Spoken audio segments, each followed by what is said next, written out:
성도들이 이 세상을 살아가면서 경험하는 걱정과 염려를 극복할 수 있는 첫 번째 원리가 오늘 본문 1절에 기록이 되어 있는데요.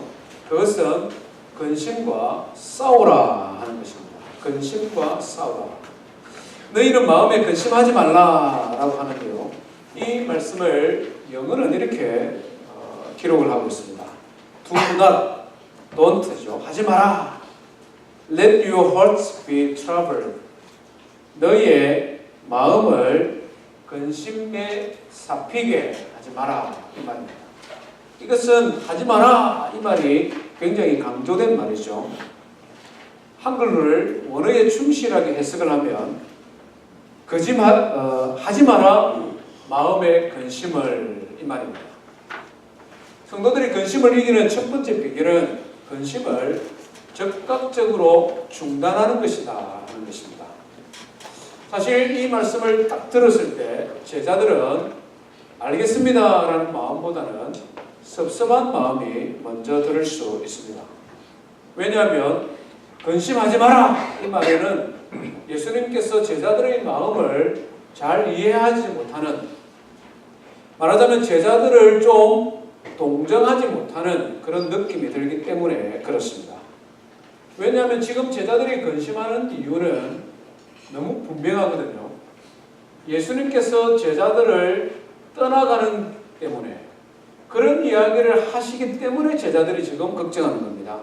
우리 그 앞에 있는 33절 한번 읽어볼까요? 요한복음 13장 33절. 예수님께서 제자들에게 계속해서 내가 너희들을 떠날 거다 이런 말씀을 합니다. 33절에 보니까요. 작은 자들아, 이 제자들아 이 말이죠. 내가 아직 잠시 너희와 함께 있겠노라. 잠깐 너희와 같이 있다가 그 다음에 떠난다는 말이죠. 너희가 나를 찾을 것이나 일찍이 내가 유대인들에게 너희는 내가 가는 곳에 올 수도 없다고 말한 것처럼 너희에게도 지금 다시 말하는데 나는 너희를 떠날 것이고 너희들은 나를 따라올 것이 못할 것이다 이 말입니다. 그걸 말하니까 그 밑에 베드로가 뭐라고 말합니까? 36절 이하에 보니까 무슨 말씀합니까 예수님? 어디로 가는지 나는 예수님 따라가겠습니다. 이렇게 지금 말을 하고 있죠. 똑같은 장면을 기록하고 있는 누가복음 24장에 보면 좀 더 구체적으로 예수님이 말씀합니다. 누가복음 24장 7절에 인자가, 예수님이 말이죠, 죄인의 손에 넘겨 십자가에 못 박히고 제3일에 다시 살아나야 하리라. 이 말씀을 제자들에게 한 거죠. 그렇기 때문에 제자들이 지금 걱정하는 것입니다. 염려하는 것이죠. 우리가 잘 아는 대로 한 3년 동안 예수님의 제자들은 전적으로 예수님을 따랐습니다. 자기들의 모든 것을 내려놓고 예수님을 따라다녔습니다. 야고보와 요한 같은 경우에는 배와 아버지를 버려두고 예수님을 따랐다 이렇게 기록하고 있습니다. 마태 같은 경우는 직업이 시절이잖아요. 아주 돈을 많이 버는 비즈니스입니다. 그걸 두고 예수님을 따랐습니다. 3년 동안 예수님을 전적으로 의지하고 있었는데 그 예수님께서 말씀하시기를 나는 며칠 있으면 십자가에 달려 죽을 것이고 내가 가는 곳에 더 이상 너희들은 나를 따라올 수 없다. 이런 말을 하니까 제자들이 걱정하고 염려하는 거잖아요. 말하자면 걱정하고 염려할 이유가 너무 분명하다는 것입니다. 그런데 예수님께서는 그런 제자들을 향하여 말씀하기를 걱정하지 말아라 하는 것이죠. 왜 그렇습니까? 예수님께서는 이 걱정하고 염려하는 것이 가지는 특징을 잘 알기 때문에 그렇습니다. 근심은 가만히 두면은 꼬리에 꼬리를 물고 점점 부풀려져서 나중에는 본인이 감당할 수 없을 만큼 커지는 특징이 있습니다. 경험 많이 해보셨잖아요. 어쩌면 지금도 이런 근심 가운데 있는 성도님들 있을 수 있습니다. 예를 들면 자녀들의 진로나 학교 선택을 가지고 고민하는 부모들 많이 있지 않습니까? 당연히 걱정해야 되고 염려할 부분이 있습니다. 그런데 이것을 가만히 두면 점점점 부풀려지는 특징이 있다는 것입니다. 성적이 조금 모자란다고 한번 생각해 보십시오. 어떻게 생각합니까? 이 녀석이 공부를 조금만 더 잘하면 좀 더 좋은 학교 갈 수 있을 텐데 이렇게 염려하는 건 당연합니다. 조금 더 나아두면 어떻게 커지느냐면 누굴 닮아서 이 녀석이 공부를 이 정도밖에 못할까? 그렇게 발전하게 되어 있습니다. 그러면서는 애매한 배우자를 탓하죠. 나는 학교 다닐 때 공부 잘했다. 그럼 누구 닮았다는 말이야? 알고 보면 자기가 공부를 때 못했네. 그 정도도 부부싸움을 일으킬 수 있는데 조금 더 커집니다. 남편이 조금 더 유능했으면 이 녀석이 이 정도로 크지 않았을 거다는 거죠. 어려서부터 돈을 잘 벌었으면 과외도 시키고 학원도 보내고 예체능 잘하는 데도 보내고 봉사활동도 열심히 하고 그래서 그냥 신청서에 기록할 만한 무엇이 많아가지고 좋은 대학 갈 수 있을 텐데 이 사람이 돈을 많이 못 버는 바람에 우리 아들이 이 정도다. 여기까지 생각이 미치게 됩니다. 원망하게 되죠. 어떤 분들은 친구 관계를 불평하기도 합니다. 한국 애들만 많이 만나다 보니까 이렇게 됐다는 거죠. 미국에 와서 미국 친구들 많이 만났으면 영어를 더 빨리 하게 되고 그러면 공부를 좀 더 잘하게 되고 그러면 좀 더 좋은 대학을 갈 수 있을 텐데 교회를 가다 보니 넓은 교회를 갔는데 하필이면 한국 애들이 너무 많은 거예요. 목사님도 그렇지. 영어로 교육을 시켜야 된다고 하면 될 텐데 교회에서까지 한글로 교육시켜야 된다고 애들은 걱정하지 말아야 된다고 큰 소리 떵떵 치더니 우리 애가 이 모양. 목사까지 탓합니다. 심지어는 하나님도 원망하게 되죠. 어쩌다가 여기까지 자기가 오고 싶어서 와놓고 고민이나 근심은 이런 특징이 가지고 있다는 겁니다. 가만히 놔두면 계속적으로 부풀려지는 특징이 있기 때문에 예수님께서는 스톱! 고민을 그만두라 이 말씀이죠. 이것은 그냥 일상의 삶뿐만 아니라 영적인 삶에도 치명적인 영향을 끼칩니다. 하나님의 은혜도 하나님의 사랑도 지금까지 하나님께서 베풀어 주신 모든 과거의 사랑을 다 잊어버리게 됩니다. 그것으로 끝나나요? 그렇게 불안해지니 장래를 살아갈 만한 용기도 잃어지게 되는 것이죠. 근심이 주는 치명적인 약점입니다. 부풀려지기 때문에 그 문제 때문에 처음에 조그마한 합리적인 근심거리가 결국에는 영적인 침체로 가게 되기 때문에 예수님께서는 그만둬라 하는 것입니다. 염려를 멈춰라 하는 것입니다. 이렇게 목사가 설교하는데도 근심과 염려에 사로잡힌 분들은 딴세월해야 합니다. 목사님은 걱정거리가 별로 없으니까 그런 것 같지요. 아닙니다. 우리는 죄와 싸워야 한다라는 주장에 대하여 성도들은 이견 없이 동의합니다. 그렇지 않습니까? 죄는 싸워 이겨야 된다. 그런데 걱정거리, 염려는 어떻게 말합니까? 공감하고 동감하고 그것을 이해해주면 참 신앙이 좋은 사람이요. 참 마음이 따뜻한 성도라고 생각하고 좋아합니다. 물론 성도들이 걱정, 염려에 있을 때 공감해줄 부분이 있죠. 그리고 아픔을 나누는 것이 필요합니다. 그러나 어디까지 할 것이냐? 어느 선까지 공감하고 같이 아파할 것이냐 하는 것이죠. 걱정, 근심에 눌려 살아가는 것, 그래서 그것을 동정하고 이해하는 것으로 끝난다면 그것은 진정한 사랑도 아니요 믿음의 좋은 성도의 삶도 아니라는 거죠. 예수님께서는 그것을 누구보다도 잘 아시기 때문에 마땅한 걱정을 하는 제자들에게도 그만둬라, 근심과 싸우라고 오늘 말씀하고 있는 것입니다. 걱정과 염려를 이기는 첫 번째 비결은 근심 그 자체와 싸우는 것입니다. 두 번째는 뭡니까? 걱정 안 해야지, 근심거리를 멈춰야지 이런다고 해결되는 것은 아닙니다. 그죠? 그것은 단지 시작에 불과합니다. 이기기 위해서는 중요한 것이 한 가지가 있는데요. 오늘 본문에 뭐라고 말씀합니까? 너희는 마음에 근심하지 말라. 하나님을 믿으니 또 나를 믿으라. 이렇게 말씀합니다. 근심을 해결하는 해결책 첫 번째는 믿음입니다. 믿음. 근심에 대한 해답이 믿음이다 하는 것이죠. 성도 여러분, 우리 믿음이 다 똑같은 믿음 아닙니다. 어떤 사람은 믿음을 장식품처럼 생각하는 경향이 있습니다. 믿음은 일상의 삶에는 별 관계없고 그냥 영적인 영역에만 영향을 미치는데 그것도 죽으면 천국 가는 것으로 믿음을 생각하는 경향이 있습니다. 아니다는 것이죠. 예수님께서는 우리 인생을 살아가는 성도들의 모든 근심을 해결하는 해결의 열쇠로서 믿음을 우리에게 말씀하고 있습니다. 실상의 삶의 문제를 해결하는 열쇠가 믿음이다 하는 것이죠. 중요한 것은 이런 믿음을 우리가 어떻게 가질 수 있느냐 하는 것입니다. 하나님과 그 하나님을 아는 지식이 우리에게 믿음을 가져다 줍니다. 저희 신앙의 삶이 그렇다는 것이죠.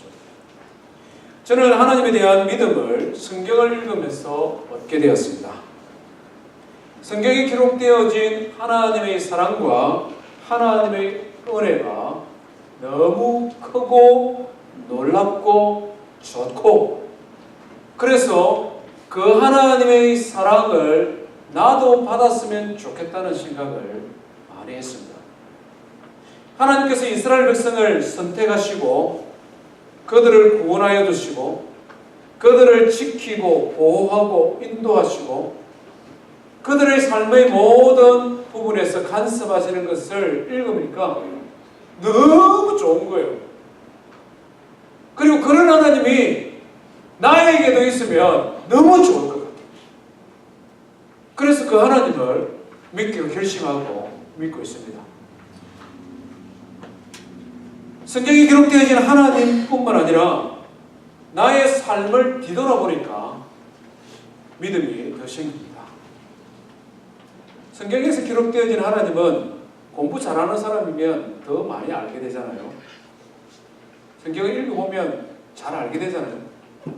근데 중요한 것은 그 하나님이 저의 삶에서, 우리 가정에서, 우리 자녀들의 삶에서 하나씩 둘씩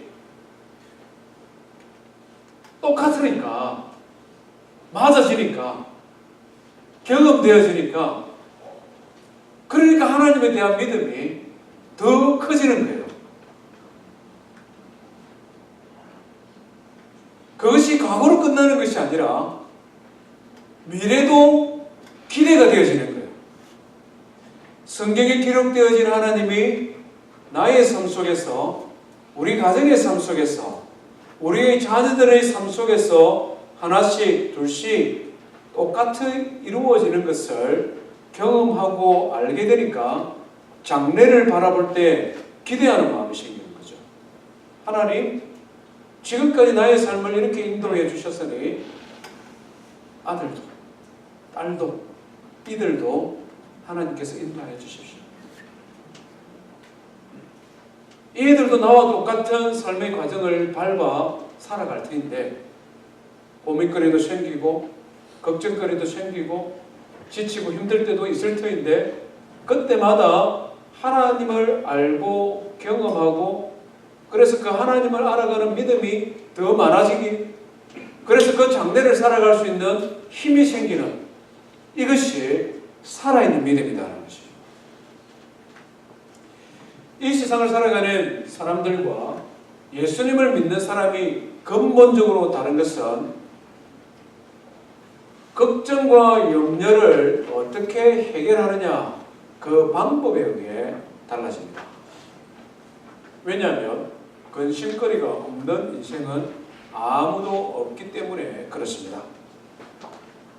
하나님의 살아계심을 믿고 그 하나님께서 능력이 있어서 나의 삶의 어려움의 난제를 해결하시고 해결해 주기를 원하신다, 그것을 믿으면 문제를 바라보는 시각이 달라지죠.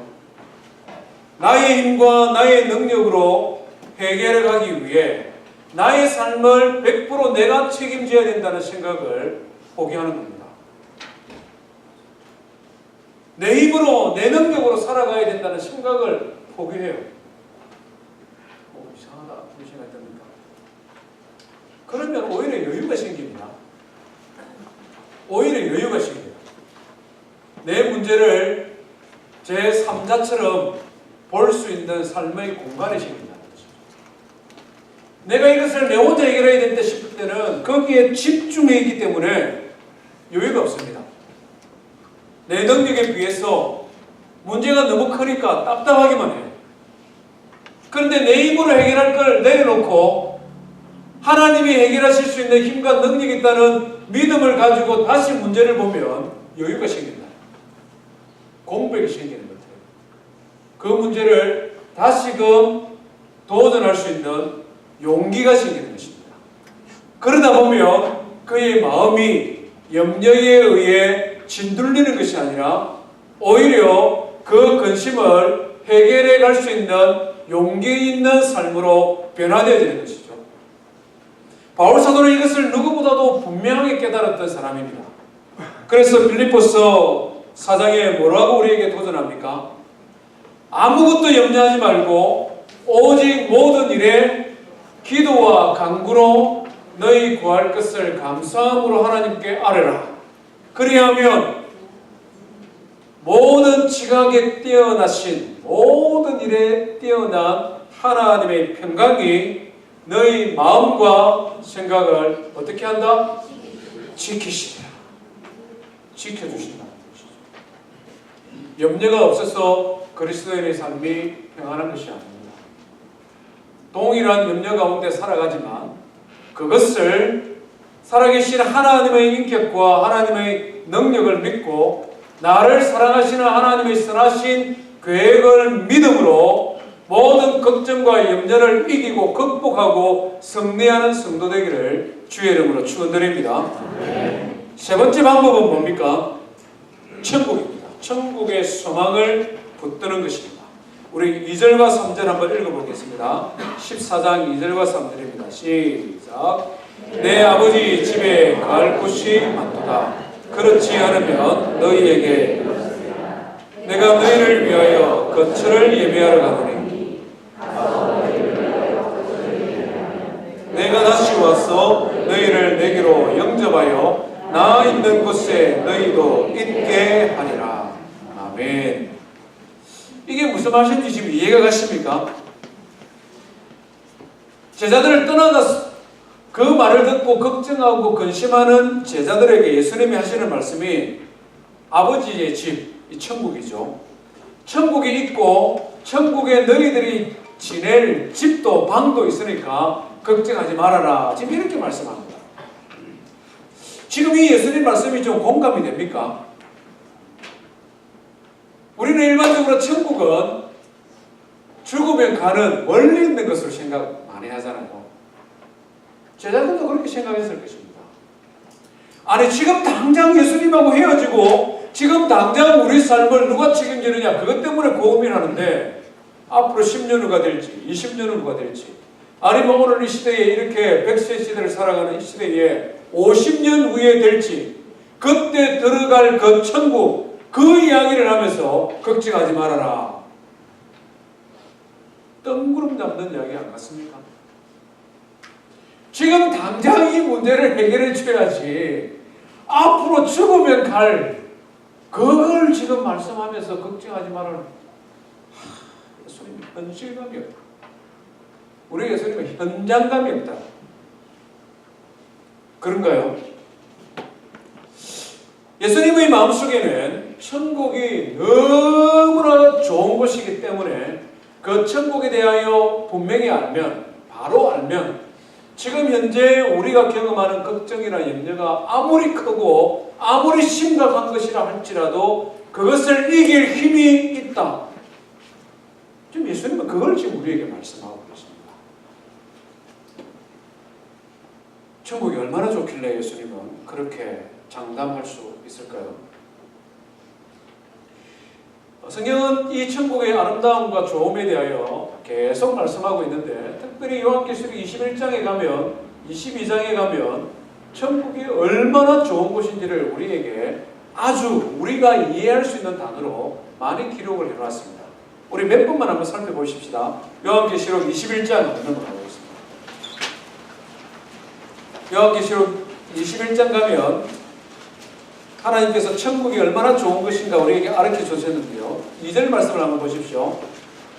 내가 봄에 거룩한 성 새 예루살렘이 하나님께로부터 하늘에서 내려오나니, 예수님이 예비하신다라고 말씀한 그 천국이죠. 그 천국이 내려오는데 얼마나 멋지고 아름다우냐. 그 다음부터 읽어보겠습니다. 시작. 그 준비한 것이 신부가 남편을 위하여 단장한 것 같더라. 아멘. 결혼식 날 신부가 아름다운 것은 동양, 서양, 동서고금을 막론하고 똑같습니다. 여성으로서 가장 아름다운 날, 누구를 위해 준비를 한 날입니까? 친구들을 위해 준비한 날입니까? 오늘 손님들한테 잘 보이려고 준비한 날입니까? 요즘 그런 사람들도 있더라고요. 참 개념이 없어요. 신부가 왜 그렇게 단장을 합니까? 신랑을 위해서요. 신랑을 위해서. 예수님께서 그 말씀하는 거예요. 천국이 얼마나 아름다우냐. 이 땅을 살아온 성도들을 위해 마치 신부가 자신이 할 수 있는 최고의 아름다움으로 꾸미는 것처럼 아름다운 곳이 천국이다. 16절 이후에 보면 온갖 보석으로 꾸몄다. 그것을 설명을 하고 있습니다. 아름다울 뿐만 아니라 엄청나게 천국은 큰 곳입니다. 우리 16절 한번 볼까요?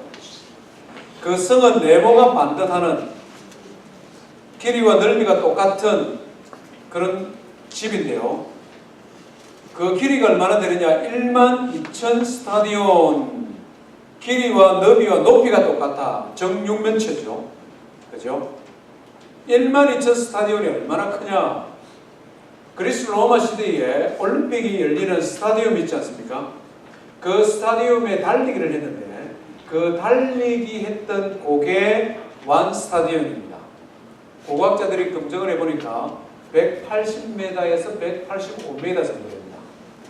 12,000 스타디온이 얼마나 크냐? 오늘 시대에 환산을 해보니까 2,200km 정도 됩니다.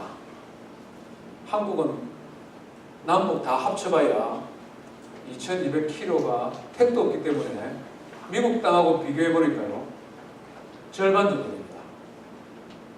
동서를 가로지르면 절반 조금 더 되는데 그게 2,200km입니다. 이게 가로와 세로 높이가 2,200km. 엄청 큽니다. 신구약 성경을 살아갔던 조상들과 앞으로 장래에 예수 믿을 사람 다 합쳐도 그 사람들 그 안에 다 살 수 있어요. 걱정 안 해도 됩니다. 어떤 사람이 걱정이 됐는가 봐요. 그래서 연구를 해봤어요. 12,000 스타디온에 몇 명이 살 수 있느냐? 별 사람들 다 있어요. 파리의 인구 밀도로 조사를 해보니까 텍사스 정도 크기만 해도 70억 명이 살 수 있답니다. 엄청나죠?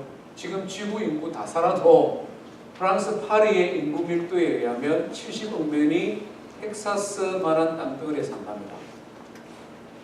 샌프란시스코나 뉴욕 정도 되는 인구 밀도에 의하면 텍사스, 루이지애나, 미시시피 그 위쪽에 있는 땅 조금 더 합치면 뉴욕 인구 밀도 해도 70억 명이 살 수 있답니다. 엄청나죠?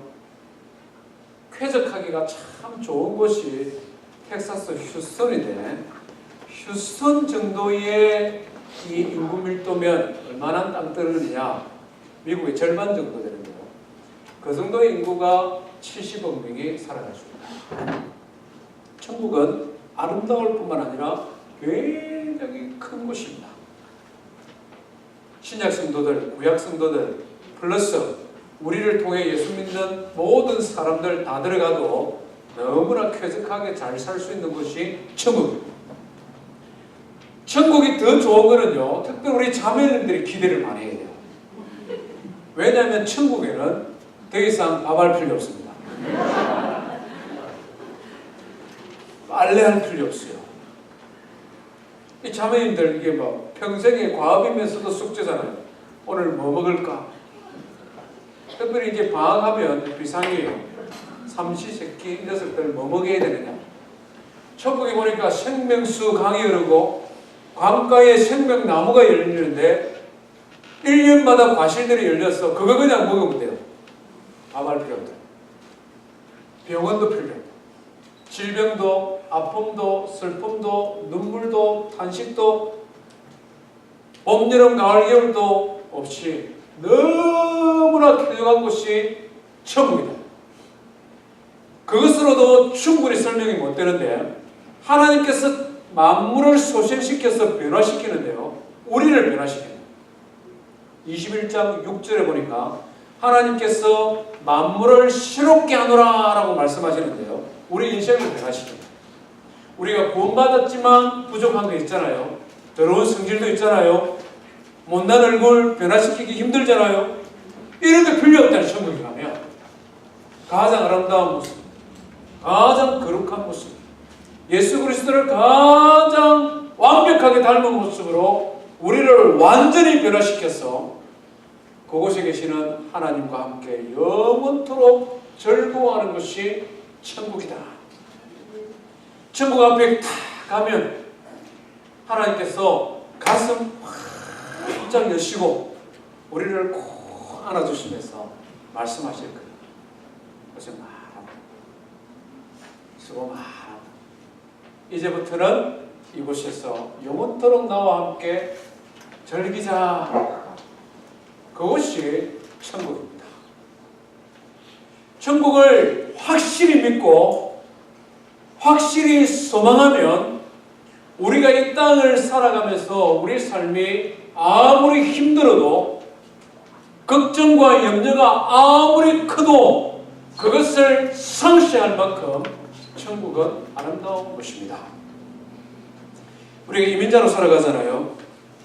적절한 예가 될는지 잘 모르겠습니다만 영주권자도 있고 시민권자도 있고 그냥 여러 가지 비자를 가지고 체류하는 분도 계시는데요. 한국에 돌아갈 집이 있고 돌아가면 언제든지 나를 맞이할 부모님이나 가족이나 친족이 있는 사람과 그렇지 못한 사람은 이 미국 땅에서 이민자로 살아가는 삶의 방식이 조금 다릅니다. 그렇잖아요. 여기서 좀 비좁은 아파트에 살든지 소파가 오래되어 가지고 껍질이 벗겨졌든지 직장에서 비즈니스가 잘 안 풀리고 힘들어서 스트레스를 받든지 그게 뭘 그리 중요합니까? 여기서 열심히 살다가 끝나면 한국 가면 되잖아요. 그곳에 가면 내가 살 좋은 집이 있잖아요. 언제든지 나를 맞이해 줄 수 있는 사랑하는 가족이 있잖아요. 그러면 힘들어도 이겨내잖아요. 바울 사도는 우리 성도들의 시민권은 하늘에 있다 이렇게 표현했습니다. 우리가 갈 집은 한국에 있는 것도 아니고 캐나다에 있는 것도 아니고 내가 어디 땅 사러로 좋은 데 있는 그것도 아니고 우리가 궁극적으로 갈 곳은 천국입니다. 우리의 시민권은 거기에 있다는 것이죠. 그렇기 때문에 이 땅에서의 삶이 성도로서 살아가는 것이 아무리 피곤하고 힘들고 어려워도 해가 져서 집에 돌아와 우리가 돌아갈 영원한 본향을 소망하고 기대하고 바라볼 수만 있다면 이 땅에서의 삶이 아무리 힘들어도 이길 수 있는 것이죠. 그래서 예수님께서 말씀하시는 것입니다. 똥 떨어진 소리, 현실감 없는 이야기가 아니라 그것이 삶의 실제가 되어야 된다. 그것이 우리의 일상의 삶을 이기는 비결이 되어야 된다고 천국에 대하여 말씀하고 있는 것입니다. 마지막으로 오늘 본문이 우리에게 가르쳐주는 근심을 이기는 비결은요, 주님 앞에 기도하는 것입니다. 우리 성경을 넘겼어요. 요한복음 다시 14장으로 돌아가 13절 14절 말씀 한번 같이 읽겠습니다. 13절 14절입니다. 시작. 너희가 내 이름으로 무엇을 구하든지 내가 행하리니 이는 아버지로 하여금 아들로 말미암아 영광을 받으시게 하려 함이라. 내 이름으로 무엇이든지 내게 구하면 내가 행하리라. 아멘. 기도와 기도 응답에 대한 약속이 근심을 이기는 열쇠다, 이렇게 말씀합니다. 이 말씀을 곰곰이 생각하면요, 너무 커서 거짓말 같아요. 그렇잖아요. 너무 엄청난 약속이라서 사기치는 것 같아요. 무엇이든지 기도하고 무엇이든지 구하면 예수님이 나 대신 행해주는데 조건이 하나밖에 없다. 내 이름으로 구해라.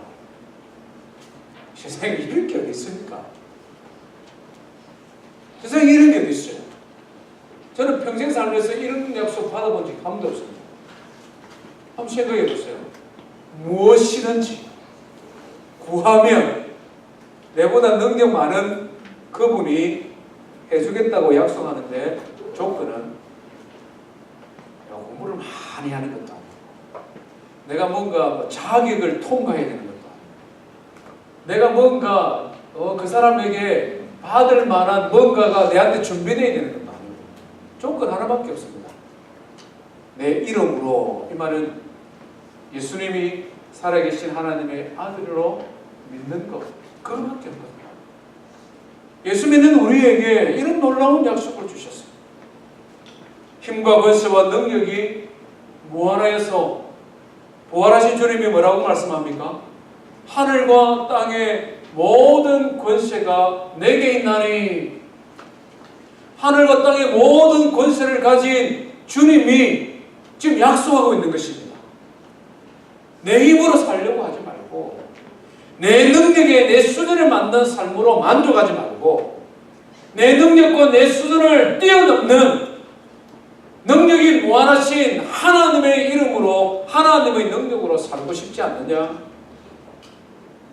그런 삶을 원한다면 내 이름으로 기도해라, 이 말씀이거든요.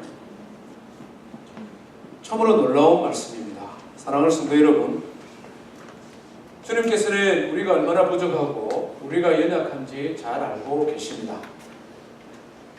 그렇기 때문에 우리의 부족함대로 살도록 버려두지 아니하시고 하나님의 자녀로서 영광스러운 삶을 살기를 원하십니다.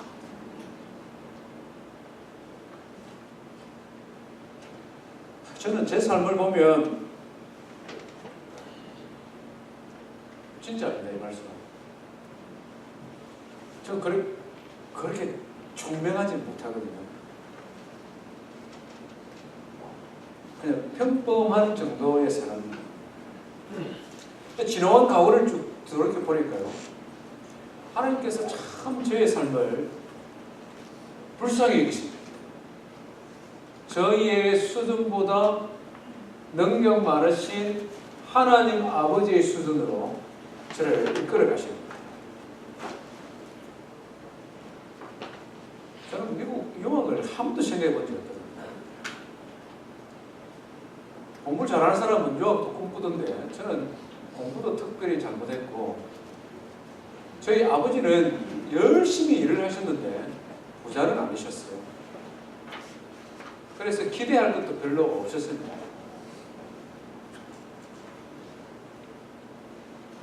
고교육자로 10년 사역하니까 너무 피곤하고 힘들어가지고 아버지 이제 마지막 정리하신다고 논 팔고 집 팔고 다 정리하면서 자식들 나눠주는데 며칠 만에 생겼어요.